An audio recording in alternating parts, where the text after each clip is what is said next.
And now it's time for my last word on Israel at 70, this villa in the jungle, as Ehud Barak used to say, where prosperity, power, and the rule of law shielded from wild and ruthless surroundings. Israel at 70 is indeed an island of stability in a volatile region. From the ashes of the Holocaust and through the ingathering of exiles, the villa built here stands strong as the jungle around it grows more perilous with failed states and fundamentalist fury. At 70, Israel is an undisputed military, economic, and high-tech powerhouse. It's a land flowing with milk and cyber startups. Fortified by generous support from the U.S., it's proven its ability to survive and thrive in this jungle. But what about the villa itself? At 70, Israel is a house divided.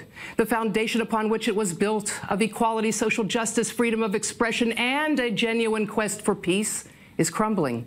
At 70, Israel is a fortress state, not only physically with the barriers built at all its borders, but mentally.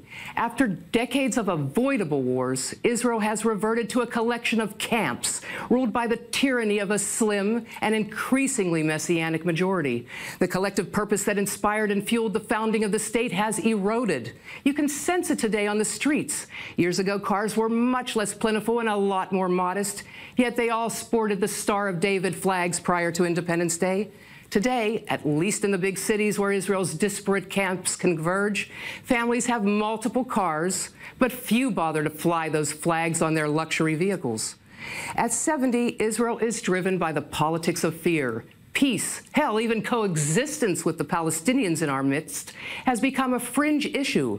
School books are selectively edited for political correctness. Efforts to acknowledge, let alone end, Israel's 50-year occupation border on treason.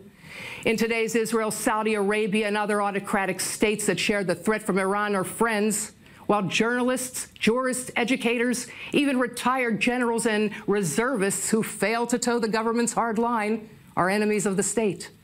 Israel at 70 is prosperous and strong, yet despite its might, lacks the self-confidence to reach a consensus that will determine its borders or even the essence of the state it will be 70 years from now. Will it be Jewish and democratic with equal rights for all its citizens, or a strident, self-righteous, and isolated Jewish garrison?